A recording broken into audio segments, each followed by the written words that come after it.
আমি মাত্র বোটাটা ভাঙলাম আর এরকম কষ বের হচ্ছে।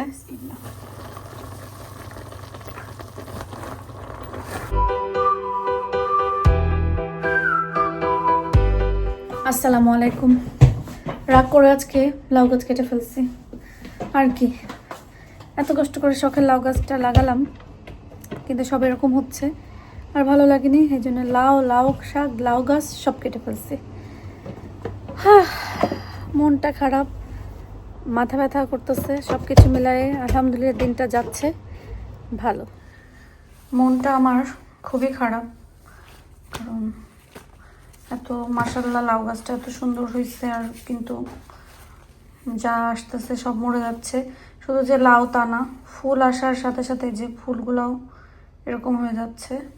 মানে সবাই বলতেছেন যে পরাগায়ন করে দিতে, কিন্তু সে পরাগায়ন করার জন্য তো পুরুষ ফুলও তো আসা লাগবে। সেই পুরুষ ফুলটাও আসতেছে না, কারণ পুরুষ ফুলটাও ঠিক আসার আগেই দেখেন এই যে এভাবে মারা যাচ্ছে। কেন যে হচ্ছে এরকম আল্লাহ জানে, জানি না। তো এখন কালকে আপনাদের ইব্রাহিম ভাই বলতেছিল যে একটু লাউ শাক খাইলাম না, তো গাছের থেকে একটু পাতা টাতা ছাঁটাই করে দিলাম, দেখি আল্লাহ রহমত করে কিনা, এই আর কি। তো লাউয়ের ডগা টগা কিছু কাটছি, গাছটা একটু ছাঁটাইয়ের আসলে দরকারও ছিল। এখন বাকিটা আল্লাহ জানে কি করবে, আল্লাহ ভরসা। আমি এই যে ছোট ছোট অসংখ্য যেরকম লাউ সব পচে পচে গেছে, ফুলই পচে যাচ্ছে, তার ফলের কথা কি বলবো। যে ফুলগুলো ওই যেরকম পচে যাচ্ছে।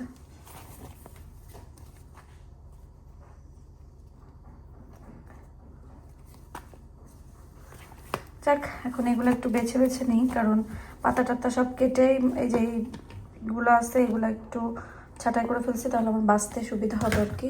এই যে আর একটু ঝাড়া ঝাড়া দিয়ে নিচ্ছি, যেন পোকা টোকা থাকলেও সেগুলো মানে না থাকে, পড়ে যায় এখানে। তখন পোকা টোকা নাই আসলে, আল্লাহর মধ্যে গাছে কোনো পোকা টোকাও নাই।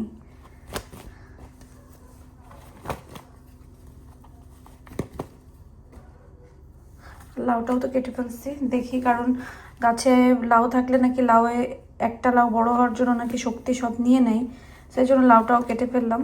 দেখা যাক এখন আল্লাহ কি করে।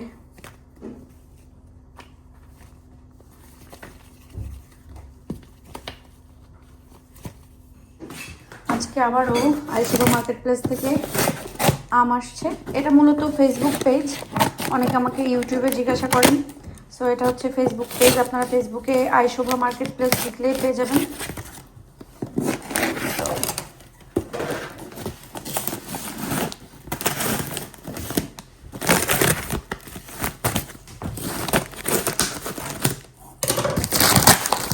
বছরে একটা সময়ই থাকে যখন আমটা মাটি আসলে দেশি আমটা, আর এটা তো বাংলাদেশি আম, বাংলাদেশ থেকে আসে।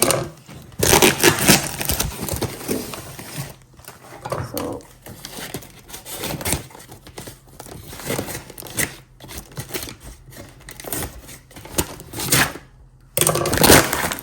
দেশে পাওয়া যায়, বাট ওগুলো তো আসলে দেশ থেকে আসে না, ওগুলো পাকিস্তান বা অন্য অন্য দেশ থেকে আসে। বাট দেশি আমের টেস্টই আলাদা, ভালো খারাপ হোক ফ্লেভারটাই আলাদা থাকে। এখানে 5 বক্স আম, 1 2 3 4 5 বাংলাদেশ থেকে, শুধু বাংলাদেশ থেকে 5 বক্স আম চলে এসেছে। আপনারা আইসুবা মার্কেট প্লেসে গেলেই পাবেন। আর আমি বলে দিই, শোনেন, এই ফলমূল এগুলো ভিতর থেকে কেউ দেখে থাকে না, ভালো খারাপ হইতেই পারে, এটা হচ্ছে লাকের ব্যাপার। আমরা অনেক সময় লাস্ট ইয়ার একটা কাঁঠাল কিনে নিয়েছি, একটা কাঁঠালও খেতে পারিনি, নষ্ট হয়ে গেছে। এটা আসলে ভাগ্যের ব্যাপার, সেই জন্য ওই অমুক তমক সমক কোনো কিছু না, ফল ফ্রুটস ভাগ্য নিয়ে হয়। আবার এটা একটু এ করো তো, উঠাও তো এই ব্যাগটা, না এটা ধরে উঠাও, 5 একসাথে, হ্যাঁ ইয়েস গুড। নিয়ে ওই সাইডে রাখো, ওই সাইডে উঁচু করে রাখো, এটা এখানে করতে হবে। আমি মাত্র বোটাটা ভাঙলাম আর এরকম কষ বের হচ্ছে, একদম তাজা তাজা আম। আর এগুলো কিন্তু একটু কাঁচাই আসে, কারণ এত দূর থেকে আসবে, একেবারে যদি পাকাটা নিয়ে আসে সেই ক্ষেত্রে কিন্তু এটা নষ্ট হয়ে যায়। সেই জন্য একটু কাঁচাটা নিয়ে আসে, 2 একদিন রেখে খেলে এটা হচ্ছে পেকে গেলে তখন খেতে মজা লাগবে। বাট এটা আমার বিষয়টা অনেক মজা লাগছে যে আমি এই যে বোটারটা ভাঙছি আর এখান থেকে কষ বেয়ে বেয়ে পড়তেছে।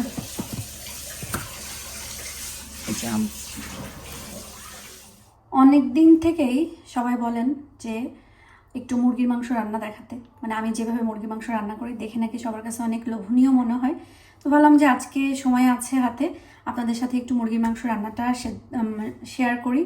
সেখানে আমি হচ্ছে 2টা মুরগি নিয়ে নিয়েছি, বেশ মিডিয়াম সাইজের 2টা মুরগি। সেটা আমি ধুয়ে কুটে সুন্দর করে পানি ঝরানো দিয়ে নিয়েছিলাম। এখন আমি মূল রান্নাতে চলে যাব, রান্না করব। এখানে মুরগির মাংস রান্না করতেছি এই যে, আর শাকটাও রান্না করব। কিন্তু শাকটা যে কিভাবে রান্না করব, প্রথমে ভাবছিলাম ভাজি করব, কিন্তু পরে আপনাদের ইব্রাহিম ভাই বললো ইলিশ মাছের মাথা কাটাকুটি দিয়ে এটা রান্না করার জন্য। তো এখন ইলিশ মাছের মাথা কাটাকুটি দিয়েই রান্না করব ভাবতেছি। আর রান্নাঘরটা তো পুরাই এলোমেলো হয়ে আছে, এটা রান্না শেষে তাই গোছাবো। এখন তো আর গোছাইলে আবার এলোমেলো হয়ে যাবে। 1 পিস মাছ, এটা একটু পরেই দিচ্ছি কারণ মাছটা সেদ্ধ হতে একটু সময় নেয় না বেশি। তো এটা এখন এভাবে দিয়ে আমি একটু শাক দিয়ে ঢেকে দিচ্ছি, তাহলে সুন্দর মতন হয়ে যাবে। কি সুন্দর একটা ঘ্রাণ যে বের হয়েছে, আমি বলে বোঝাতে পারবো না, অনেক সুন্দর একটা ঘ্রাণ বের হয়েছে। হ্যাঁ এই তো টাইম হয়ে গেছে, পাপা উঠবে, পাপার জন্য চা বানাচ্ছি। আহিল ফুটবলে যাবে, আর এখানে আপনাদের ইব্রাহিম ভাইয়ের জন্য একটু চা বানিয়ে দিচ্ছি। এভাবে সে চা খাই নিয়ে যাবে, তো আহিলকে ড্রপও দিবে।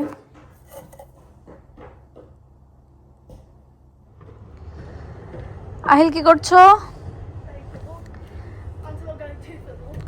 কতটুকু গাছ নষ্ট করছো?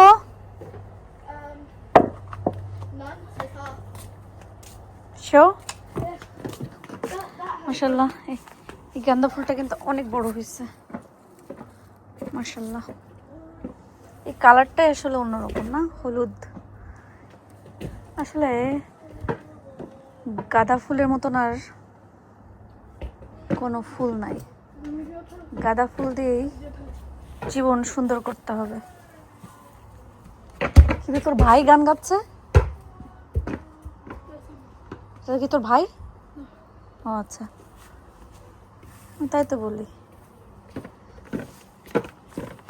এখনো ছোট ছোট চারা বের হচ্ছে, এই যে পাশে গাঁদা ফুলের ছোট ছোট চারা বের হচ্ছে।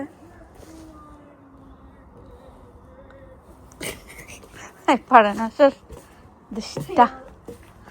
আমরা মা ছেলে, আহিল এখন ফুটবলে যাবে। ও আহিল, ঠিক আছে তুমি? Yeah, watch me score this. It's from that tree to that tree. Watch me score this. Uh-oh. That would have went in. That would have went in. I'm getting better at free kicks. Because I watched a video how to do a Messi free kick. Because in his prime, I saw a free kick. He was so good. See? He was good. What he did, he did this. And then it went like it curled past the defenders on the wall. It went top ends. That's why I try and do this. Keep the ball in. Good.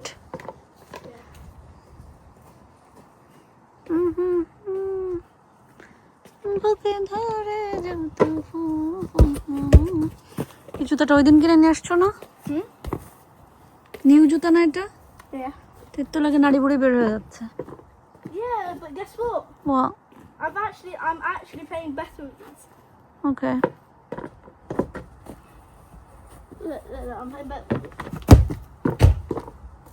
Free kicks. Because সবাই তোমাকে নিয়ে খুব অরিড ছিল Ahil, England হেরে যাওয়ার পরে তোমার feeling sad. I didn't cry then because Jackson was there. But Jackson চলে যাওয়ার পরে ক্রাই করছো। ইটস ওকে, জ্যাকসনও তো অনেক upset. We think World Cup, they're cheating. আচ্ছা, চিটিং ভালো হয়েছে That's তুমি। what we think. আচ্ছা, উই থিঙ্ক, ও মানুষ কত কিছু থিঙ্ক করবে, কারো থিঙ্কে কিছু হবে না। তুমি খেলো।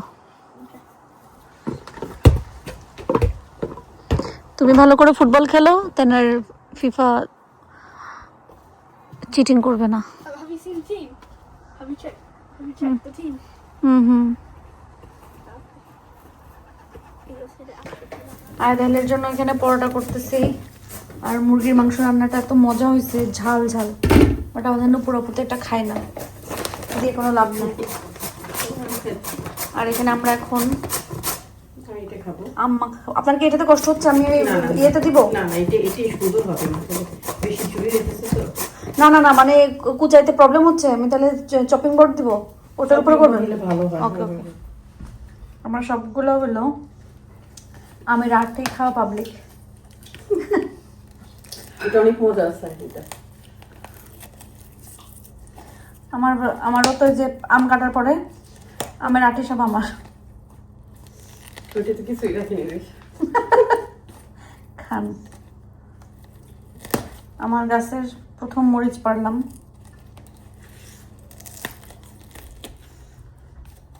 না, এটা আরো বড় হবে উপর উপর। বড় বা বড় না হলেও ঝাল হবে, একটাই খারাপ হবে না। মানে বড় না হলেও মানে আরেকটু ইয়ে হইতে হবে, ভর্তি হইতে হবে। আমার জানা আছে একটা লেবু গাছ লাগাইতে। হয়তো লেবু হবে, লেমন যে ইয়েলোটা হবে। আমি লেমন হবে এটা জানি। আমার একটা লেবু গাছ লাগাইতে ইচ্ছা করে, শুধুমাত্র পাতার জন্য। এখানে কিছু কর দিচ্ছি, হয়তো আমার হয়েছিল। আমি ওই সাইডে দিয়ে দিচ্ছিলাম।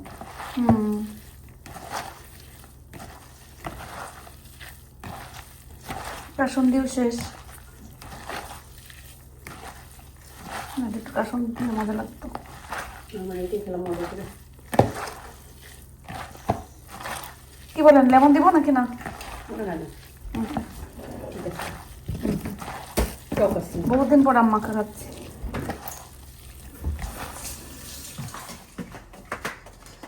বিকালবেলা গার্ডেনে আসলে শান্তি শান্তি লাগে, যেমনই হোক না কেন।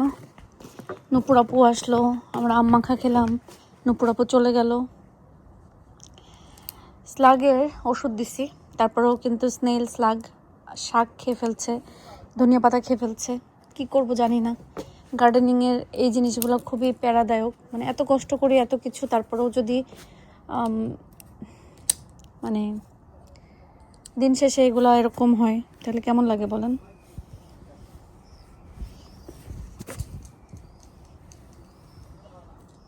আজকে ব্ল্যাঙ্কেটগুলো সব ওয়াশ করে দিয়েছিলাম, মানে ওয়াশ করে নেড়ে দিয়েছিলাম, যদিও গরমকাল লাগে না। তারপরেও সন্ধ্যাবেলায় রাতের বেলায় একটু যখন আমরা টিভি দেখতে বসি সোফার উপরে, কিছু একটা গার উপর না দিলে ভালো লাগে না। সামার আসলে এই জিনিসটা আমার কাছে পুরো বাংলাদেশের মতো লাগে, যে বাইরে কাপড় নাড়লে সন্ধ্যার আগে আগে এই যা বাইরের থেকে কাপড় তুলে নিয়ে, এই তারের উপরে কাপড় আছে, এই কাপড় তোল, এই কাপড় তোল, এই সন্ধ্যা হয়ে যাচ্ছে, এই মাগরিব হয়ে যাচ্ছে, এই কাপড় তোল। সেই দাবরানিটা খাওয়া, এই ওরে ঠেলতাম ওরে ঠেলতাম। বাসায় সবসময় একজন কাজের মানুষ থাকলেও মামনি বলতো এই ওর সাথে যা, এই কাপড় তোল, এই শেখ, এই যা তুলে নিয়ে, এই তুলে নিয়ে। আর আমি বলতাম যা না যা না যা না, তুল না তুল না। এই আর কি, যাই হোক কাপড় এগুলো তুলছি। বাট এখন গার্ডেনে যাব, যে গাছে পানি দিব। লাউয়ের পাতা তো আজকে সবই কেটে ফেললাম দেখছেন। এখন যা আছে আল্লাহর উপরে ছেড়ে দিছি, যা হয় হবে। একটা এখানে লাউ, এটা আজকে আর রান্না করিনি, কারণ একসাথে লাউ শাক মামনি বলে একদিনে লাউ শাক দুইটাই খাবি। আচ্ছা তাও ঠিক, তো এটা পরেই খাই। আমি এখন একটু গাছে পানি দিব। আমি দিচ্ছিলাম গার্ডেনে পানি, পুরা এক ধ্যানে পানি দিয়ে যাচ্ছি। মানুষ বাসায় আসলে একটু কাশি কুশি দেয়, গার্ডেনে আসতেছে, কারণ আমি জানি আমি একা একা আমার মন মতন কাজ করতেছি। কিন্তু আপনাদের ইব্রাহিম ভাই ধুম করে এসে সামনে দাঁড়াইছে। আমি যদি এখন ওইখানেই হাঁটু ফেল করতাম, কি হইতো? আমার হাঁটু ফেল করতাম। হাঁটু ফেল? হ্যাঁ, কি হইতো? হ্যাঁ, মাশাআল্লাহ এই ফুলটা এক ফুকায় কি সুন্দরভাবে ধরছে। এগুলো আবার কেটে দেবো, আবার ধরবে, আবার কাটবো, আবার ধরবে, মানে এটা একটা আমার ডিউটি। আজকে কিন্তু আমাদের গাছের মরিচ দিচ্ছে এর ভিতরে, গাছের কাঁচা মরিচ দিচ্ছে। ওহ।